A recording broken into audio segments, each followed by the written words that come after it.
वक्त के घोड़े पे बैठी थी जवानी कल तक, अब ढली उम्र में हम लेके सहारे निकले। क्या आप जवानी में आपको महसूस होता है कि वक्त मेरी कमांड में है, मैं कुछ भी कर दूंगा। आपका जज्बा ही कुछ और होता है, लेकिन वो जब एक उम्र ढलती है तो आपको महसूस होता है कि चीज़ फ़र्क है। इसके ऊपर एक फ़ारसी का बड़ा खूबसूरत शेर है, मैं तर्जुमा सुनाता हूँ उसका। वो है कि जवानी में मैं कहता था कि शेर शेर ही होता है, चाहे बूढ़ा ही क्यों ना हो जाए। लेकिन जब बूढ़ा हुआ तो पता चला कि बूढ़ा बूढ़ा ही होता है, चाहे वो शेर ही क्यों ना हो। तो वो जो एक एहसास आपको होता है उम्र के गुज़रने का, वो सब लोगों को होता है। ज़िंदगी में कभी न कभी बैठकर हम इन लम्हों के बारे में सोचते हैं, लेकिन इससे नेक्स्ट स्टेप नहीं लोग लेते कि अगर यही हकीकत है और मैं इसको रोक नहीं सकता, तो फिर इस गुज़रते हुए लम्हे से मैं कुछ हासिल कर सकता हूँ कि नहीं? इससे कोई ज़िंदगी में कोई ऐसी चीज़ कर सकता हूँ जिसको मैं अपने साथ ले जाऊँ, अगली दुनियाओं तक अपने साथ लेके जा सकें। ये जब आपको इशारा मिलता है, तो फिर आप आगे बढ़ते हैं। अब अगले इशार उस तरफ ध्यान करवाते हैं। मौत आसान लगी तभी तो हिम्मत से जिए।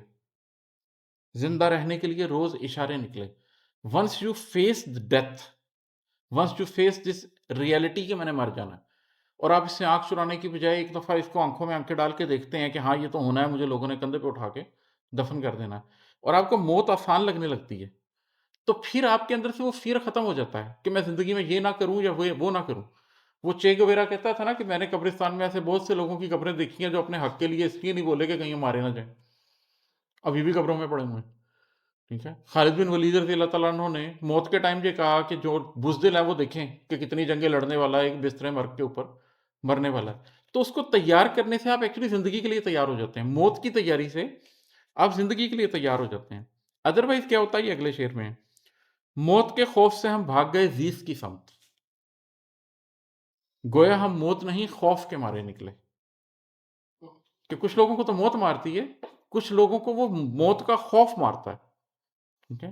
लेकिन उस खौफ की वजह से अगर आप ज़िंदगी की तरफ पलट जाएँ, कि अच्छा इसने तो आना ही है, तो मैं ज़िंदगी से कुछ हासिल कर लूँ, तो उससे आपकी ज़िंदगी में मानवियत आने लग जाती है। आपको ज़िंदगी में मकसद हासिल होने लग जाता है। अच्छा, अब अगला शेर इससे अगली तरफ लेके जाता है। साल हा साल फिरे वादियो सहराओ शहर, साल हा साल फिरे वादियो सहराओ शहर, 4-6 लोग ही किरदार के तारे निकले। कि ये सारे एक्सपीरियंस से हर शख्स गुज़र रहा है। लेकिन उसके बावजूद उससे वो नतीजा अखज़ नहीं कर रहा, वो आपको हज़ारों में कोई मिलता है। नबी करीम सल्लल्लाहु अलैहि वसल्लम की एक हदीस है कि इंसान ऊँटों की तरह है, तुम्हें हज़ारों मिलते हैं लेकिन सवारी के काबिल कोई एक आधा ही होता है।